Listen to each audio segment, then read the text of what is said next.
Seryoso ako. Gusto kitang ligawan. Nung una niya maniwala, feeling niya trip, feeling niya pinagtripan namin siya ng barkada. Eventually, napakita ko naman. So we dated for a year. One So year how din. did you do it? How did you court her?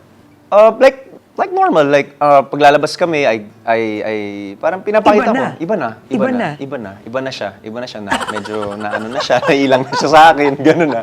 Pero unti-unti nung nagkagustuhan na kami.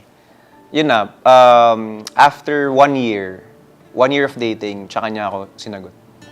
Ang awkward nun as friends eh. Tapos Awkward biglang talaga. yung holding hands mo. Awkward Diba? and totoo. Parang gaganunin mo yung kamay. Parang, Awkward and risky at the Yeah. same time. Kasi super great friends eh. Parang, di ba, pag it's either you make it or awkward na Yeah. and di na kayo friends nun.